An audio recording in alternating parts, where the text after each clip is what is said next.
Fallout 4 is a video game sent down to us mere mortals by the Lord and Savior himself, and while some choose to blatantly refuse his gift and would instead like you to believe that this game is somehow the cause of society's downfall or responsible for world hunger, I respectfully disagree. While it clearly has its flaws, Fallout 4 is an amazing game, and I'm here to tell you why. So, what is Fallout 4? It's a lot of things. It's a horror game. It appears we are not alone. SimCity, Age of Empires, but most important of all, it's a first-person action RPG set in the wild jungles of Massachusetts. You play as Seamus McFuck yourself. or Molly McFuck yourself. with both having a different backstory, with one being a retired army man and the other being a lawyer. Hi, I'm Saul Goodman. Not that it's of much concern because their backstories just straight up don't matter in the game like at all. And yes, you can customize both of them to look like post-apocalyptic mutants before the apocalypse even begins. Hun, you think my nose is too big? That's kind of small. The character creator is a major improvement from 3/New Vegas, with a lot more options, presets, and a more intuitive way to manually sculpt different parts of your face. But even with all these options, I absolutely suck balls at using it. Maybe I am stupid. Anyhow, moments later, Todd Howard shows up at your doorstep to sell you another copy of Skyrim that you can't even refuse. Come back some other time. Come on, hon. It's just a little paperwork. Let him fill it out, and it's done. I said no. And I'm saying yes. So there. Who's laughing now? This is where you get to build your character. In typical Fallout fashion, there's 7 core special skills to put points into. Most of it functions the same as it did in previous games, like strength affecting melee damage and carry weight, endurance affecting chem resistance and health, etc. There are some improvements, like intelligence for example, no longer directly affecting the science skill. Meaning, if you come across a terminal that has a slightly higher science requirement, you can't just cheese through it by popping some mentats and putting on some outfits that give intelligence boosts. You need to upgrade the hacker perk if you want to hack high-tier terminals. Intelligence does, however, affect the total number of words displayed on a terminal when you attempt to hack them. But there are also some weird changes that I don't entirely understand. Take charisma for example. I like that now it directly affects speech checks, which is definitely a major improvement over the absolute joke it was in New Vegas. But here's the problem. It's the only skill that affects speech checks. Like, I get that they wanted charisma to have more importance, but isn't this a bit overkill? Even barter and intimidate checks are tied to charisma instead of, I don't know, strength. It's not like it wouldn't work with 4's upgrade system or anything. You've got perks with ranks now, which act as skills, alongside providing other advantages. They could have easily tied tons of science checks to the different ranks of the science perk, or say medicine checks to the medic perk. They just didn't. The dialogue system is without a doubt the weakest aspect of Fallout 4. It's woefully restrictive and limited to the point that it actively limits your ability to roleplay. Not to mention, even with the limited dialogue slots, there's still a lot of repeated dialogues throughout the main quest, and while the Far Harbor DLC rectifies a lot of its problems, the main point still stands. There's zero reason for limiting everything to 4 dialogues at a time. Moving on, there are tons of other changes that I like. Take radiation for example. It no longer provides minor debuffs like in the previous games to the point that it's a complete joke unless you reach critical state. In 4, radiation directly affects your maximum health, which can be a massive challenge early game where there's a limited supply of radaways. Another good example being the magazines. Instead of only providing temporary buffs to existing skills like in the previous games, they now add permanent benefits or perks that increase in rank every time you find a new issue of that particular magazine. It adds a lot more incentive to actually hunt down magazines for those sweet little upgrades. Back to the story. If you haven't picked up on it yet, yes, the game starts before the worldwide trolling incident. Both protagonists are a married couple who have a son named Sean. If you think that makes your character immediately unrelatable, don't worry. Your spouse gets killed moments later anyway as the world gets trolled and you go into cryogenic stasis for 200 years. After which, as mentioned, your significant other gets killed and your son kidnapped. After a while, you thaw out as well, realizing that the local pest control situation might be a bit behind schedule. Giant roaches? What the hell? Anyhow, you exit the vault and are thrown out into the wasteland. This is where the game fully begins. Your primary objective? Find Sean. Wait, is this heavy rain? Anyway, your first task? Go home. Returning to your pre-war home, you find your old Mr. Handy robot, Codsworth, who might have had just a few screws loosened in the 200-year or so period you were gone. But he eventually regains his bolts and says that he is just as clueless as you. But he does say that there are some people left in Concord who might be able to help. So, Concord it is. Or if you have the drive, you can just ignore Concord and go in a completely different direction. You know, if you can avoid getting immediately mauled to death by a pack of feral ghouls. Regardless, heading to Concord, you meet up with Preston Garvey, who asks your help in defending some settlers from a bunch of raiders. This is where you get a proper glimpse into the core gameplay, which is a massive improvement over both 3 and New Vegas. The shooting feels more fluid and snappier, the weapons have more impact, causing more flinch and stagger animations on enemies. All of it mixed with the more detailed gore system really makes it extremely satisfying. And despite the game's problems with its dialogue system, the combat is where upgrades and perks truly matter. The way you build your character and what perks you upgrade are essential for every weapon you use. There's a lot lower base damage cap, which increases as you upgrade a perk alongside adding advantages like more armor penetration or chances of crippling body parts, etc. If you don't upgrade your skills, all your weapons will do fuck all damage. So if you were hoping to quickscope every enemy in the game right off the bat like it's a COD game, then Just forget about it. Hey, just forget about it. as for builds themselves, it's mostly the same as previous games. You've got familiar builds such as the London build, the American build, the Russian build, etc. There's a good variety of weapons for all builds. You've got normal guns like the Deliverer, Tommy guns, combat rifles, shotguns, hunting rifles, and LMG that's referred to as an assault rifle for some reason, to laser and plasma weapons such as laser rifles, laser pistols, laser musket, plasma rifles, plasma pistols, you get the gist.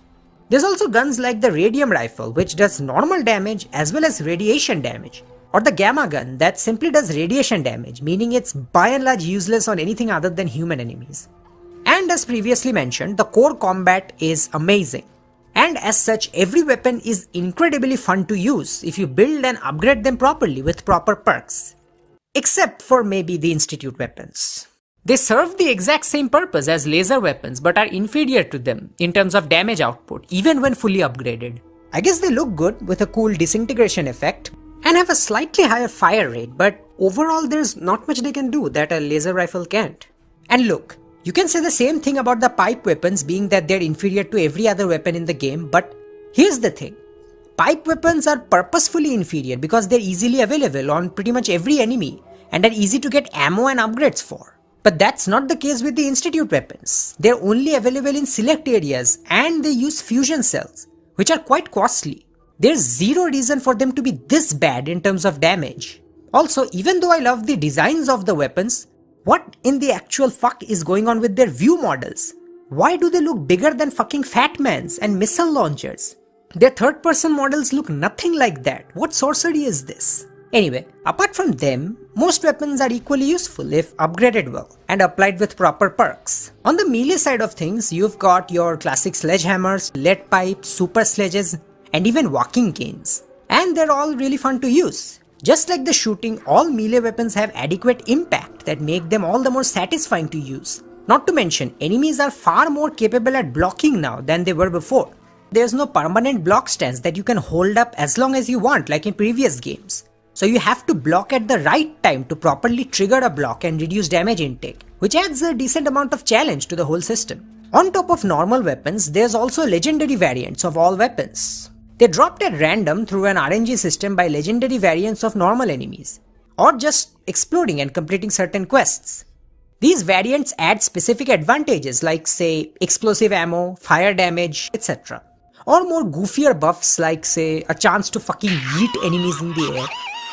And again, if you combine them with the right perks, they can get quite overpowered. Also, since we're talking about weapons, the customization system introduced in New Vegas makes a return, which has been vastly improved and expanded upon with a huge variety of attachments and mods to change how they function, like say turning a 10mm pistol fully automatic at the cost of reduced damage, or turning a normal laser rifle into a sniper with high damage at the cost of reduced ammo capacity, etc. There's tons of options, and again, you need specific perks to upgrade different weapons. I will say, however, that different bullet types like in New Vegas should make a return in future games. Like my mom always said, you can never have too much ammo.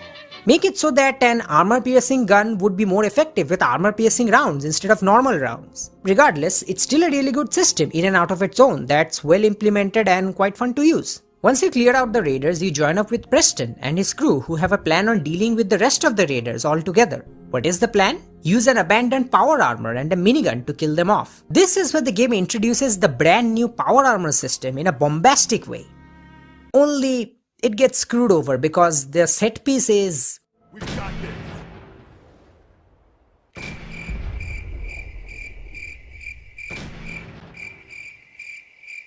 Think we can handle it? We could always call in the Marines. So, if you haven't figured it out by now, some parts of Fallout 4 are a bit buggy. And there's no better example of it than this janky mess of a set piece. See, you're supposed to shoot the raiders, which is fine, but then a deathclaw comes up, and you're supposed to go into this epic battle with it. Only, there's a high chance it'll just straight up ignore you, and even after you jump down, you have to bait it out yourself. And even then, it's extremely easy to simply enter a building and cheese it to death. 10 out of 10. Bravo, Todd. Anyway, talking about the power armor system, it has been completely overhauled from the previous games. Power armor no longer functions as an equipable outfit that you can just take off and put in your pockets anytime you want. It functions just as it should have always been, a literal walking tank of an armor. You can enter it sort of like a mech, and it provides you with tons of benefits apart from insane damage resistance like increased carry weight, radiation resistance, no fall damage, etc, etc. And it's fully customizable / upgradable, allowing you to mix and match between different power armor sets and apply individual mods to them that provide various advantages, like say reduce AP cost from sprinting, better VATS accuracy, or just adding a jetpack alongside upgrades that increase the damage inflicted on enemies when you land on them, so you can cosplay as fucking Super Mario. So yeah, it's a pretty good system. Now, you might be wondering that getting so much power at early levels can make the game too easy. And you would be right if it weren't for one drawback. Fusion cores. They're basically batteries for power armors and they're quite limited and costly at the beginning. So unless you grind and make a shit ton of caps to buy or explore and find more cores, you'll be running out, making you a sitting duck because your movement is slowed down to a crawl and you can't use VATS. But halfway through the game, as you progress, level up and explore, you'll find a lot of fusion cores, so they stop becoming an issue. It's a pretty good way to stop people from spamming power armor right off the bat. Now look, I'm not saying there aren't exploits around the system, but in my opinion, it's definitely a better system than locking out power armor training altogether to one faction or one side quest. It's now much more of a, a tactical choice of whether or not you should use the few fusion cores you have, or save them up for harder quests. So, if not power armor, then what? Normal armor pieces make a return from previous games. You've got leather armor, metal armor, and combat armor. And some newer additions like the synth armor, marine armor, robot armor, etc. All of which are 3 different variants that all come in individual limb, chest, and head pieces. All of which are fully customizable with tons of attachable mods that provide benefits like greater carrying capacity, lighter weight, greater energy resistance, etc. And they all look good and are pretty cool. Apart from them, you've also got some specific outfits that have their own damage resistance, but they can't be used under any armor. Then there's the absolute creme de la creme. Ballistic weave. Take any normal clothing item and weave it to have high damage resistance, with each rank of the armorer perk offering higher capacity weaves. Who needs armor when you can battle Deathclaws wearing a bathrobe? Anyway, getting back to the story, after beating the raiders and the Deathclaw, you help Preston and his crew to get to Sanctuary. Apparently their previous settlement, Quincy, got wrecked by a mercenary gang called Gunners, and they're trying to find a new one suggested by a member of their crew called Mama Murphy, who gets drug-induced visions of the future. Wouldn't be the first time that's happened. Anyway, Preston is a member of the Minutemen, a faction made up of citizen soldiers meant to protect each other. Only they screwed up in some of their decisions, which led to some major political infighting, causing a major fall-off. And now, Preston's one of the few ones left. You can tell him about your past and how you ended up here, to which his very awe-inspiring reaction is, Anyway, I am glad you're here.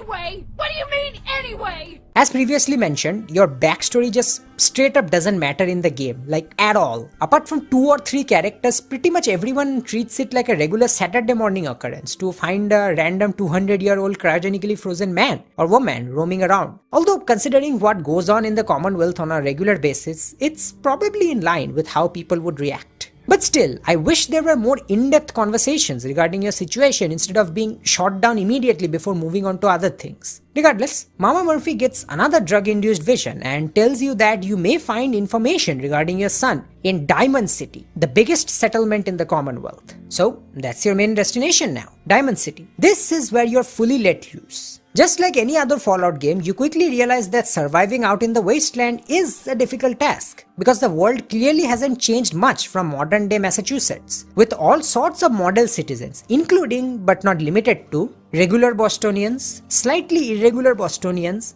1950s Bostonians, dogs, giant crabs, wasps, death claws, sex bots, assaultrons. The overall enemy variety in Fallout 4 is really good.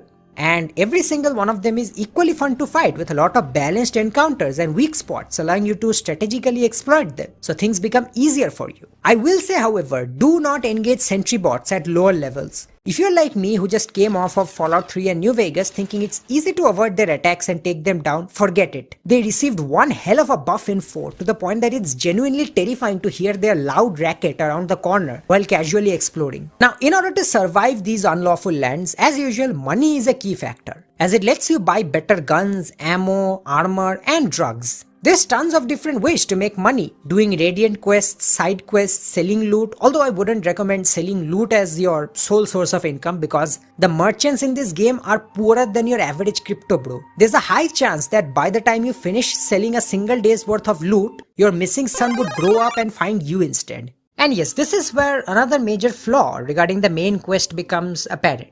As much as I love Fallout 4, I'm pretty sure it's no secret that the main story in this game is a bit janky. The very first problem, as you figure out quickly enough, is the complete lack of any urgency to find your son.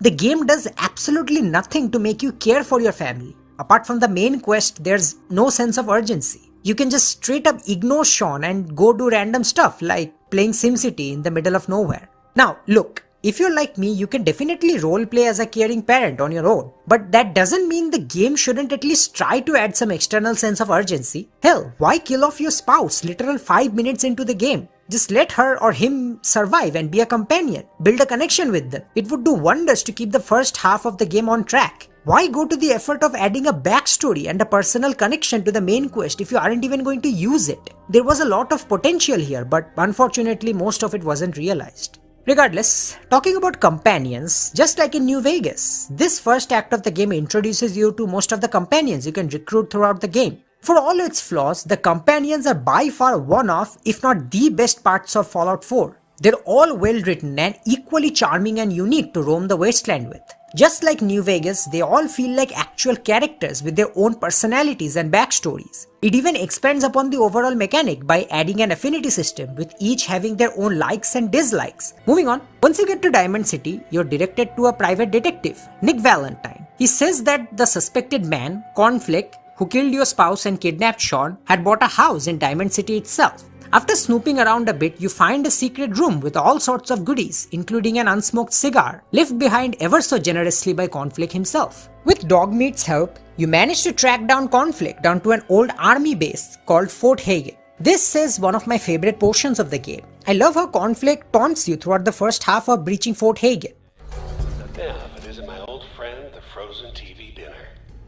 Last time we met, you were cozying up to the peas and apple cobbler. But as you get closer, he gets more humble. You're pissed off, I get it, I do. But whatever you hope to accomplish in here, it's not gonna go your way. As if sympathizing with your loss, even though he's responsible for most of it. You got guts and determination. It's admirable. But you are in over your head in ways you can't possibly comprehend. And then near the very end, genuinely trying to prevent you from throwing your life away. It's not too late. Stop. Turn around and leave. You have that option. Not a lot of people can say that. But you keep pushing on. Honestly, Conflict might as well be one of the best villains Bethesda has ever written. I love that most of his tragic backstory is only revealed after you've already killed him.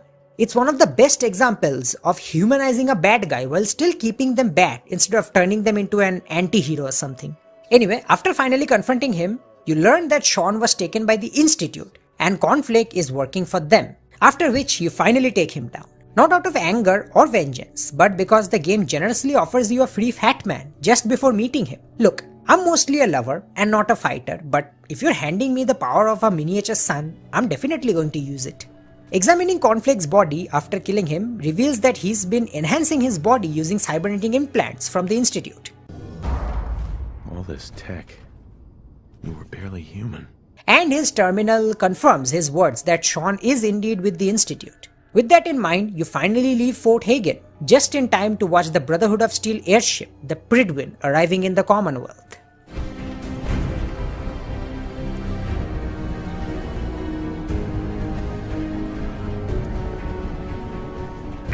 People of the Commonwealth,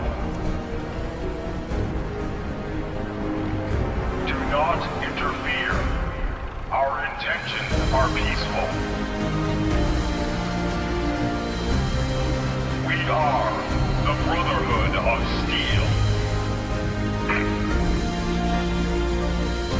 This is where the second act of the game kicks in, where you're fully introduced to the major factions the game has to offer. You might have come across them in the first half, but if you haven't, this second act introduces you to all of them.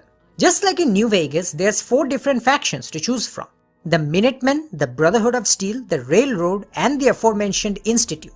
Now, I'm pretty sure you've heard more than a few opinions that Fallout 4's factions are a bit flawed, but honestly, I think they're a bit overhated. I mean, are they as good as New Vegas's factions? No. But does that mean they're bad? No! I do agree that they could have used a bit more depth and fleshing out, but what already exists isn't bad either. There's still tons of moral dilemmas presented in regards to concepts of idealism or extremism, especially between the Brotherhood and the Railroad, which are handled decently well. Although the Institute could have been handled much better. I wouldn't say they're terrible because they do have tons of good lore, but I would be lying if I said there wasn't an insane amount of potential that Bethesda sadly never tapped into, with the prime example being Sean. Yes, once you infiltrate the Institute, you find that the leader is your son. In the vault, you had no concept of the passage of time.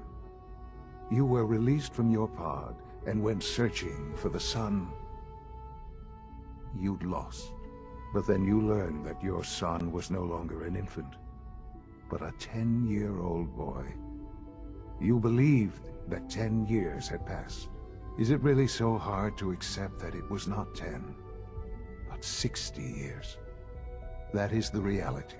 And now he's the leader of the Institute, who fully believes in their cause of forcefully uplifting everyone in the Commonwealth against their will. Now, this could have been an emotionally powerful moment to see your son turn to the dark side if the game actually tried to make you connect with him from the beginning instead of getting him kidnapped like 5 minutes into the game and just hoping you'd cared for him. Anyway, while the main story has its flaws, the side quests and the world are the game's main draw. The map of the Commonwealth is extremely well designed with insane amounts of attention to detail.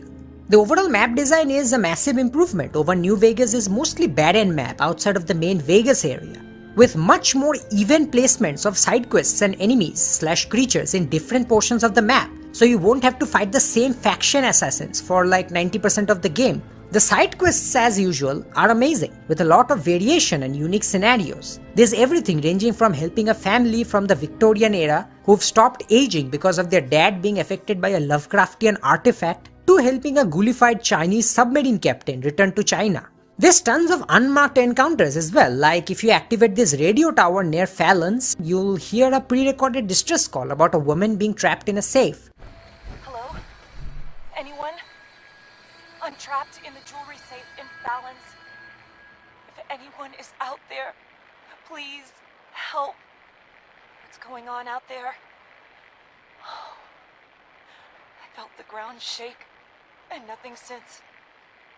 It's been 4 days, I think. If you can hear this, please let me out. a button underneath one of the counters in the jewelry department. Please. I'm so thirsty.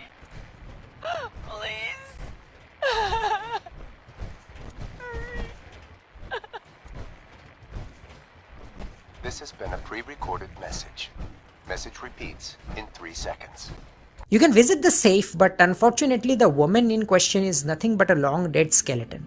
It's moments like these that really uphold just how treacherous the trolling incident was on countless civilians who had nothing to do with the government screwing everything up. Another good example being the Cambridge Polymer Labs building, whose employees were locked down and forced to complete a research project while the bombs fell. But they slowly became skeptical of the situation and tried taking matters into their own hands in order to escape the facility, which got most of them killed. The first half of the quest purposefully plays out from the employee's view of the project, who paint the director as a jerk brain. But once you finish the project yourself and go meet the director, you realize that he's been ghoulified, and his terminal reveals what actually happened. He locked the employees in to protect them from the riots and bloodshed going on outside the building. And he thought if everyone completed the project, the military would evac them out, otherwise there might be dire consequences. But unfortunately, he was affected by the radiation as well and started being ghoulified, leaving everything incomplete. It's moments like these that truly shine as the game's high point in terms of writing and storytelling.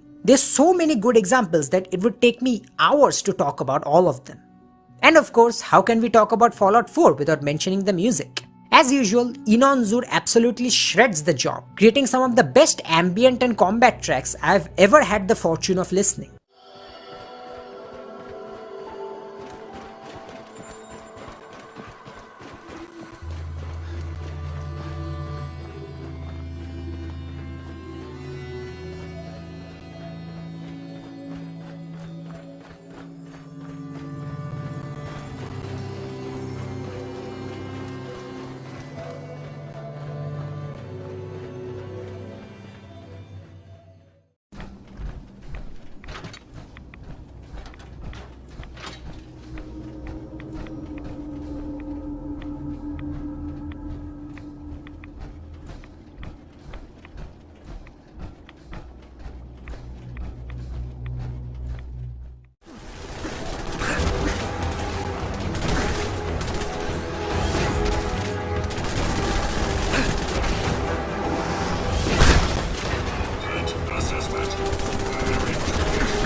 Apart from that, there's also the radio with another brilliant selection of early 50s songs that masterfully complement the atmosphere of the game. There's even some custom songs made specifically for the game which are sung by none other than Wonder Woman herself. No, not that one, the other one. And they're all amazing as well. And that about wraps things up. Fallout 4 is an amazing game. It's definitely not without its flaws, but there's so much the game does right that it's worth overlooking its shortcomings. The atmosphere, the aesthetic, the characters, the world itself, it's unique in a way that really can't be found anywhere else. So, that's about all I have to say about this amazing game. After spending some brief moment with it, I can officially say that this game is the equivalent of crack. No matter how hard you try, you can't escape it. Thank you all for watching. Like, share and subscribe. And well, that's about it. Bye.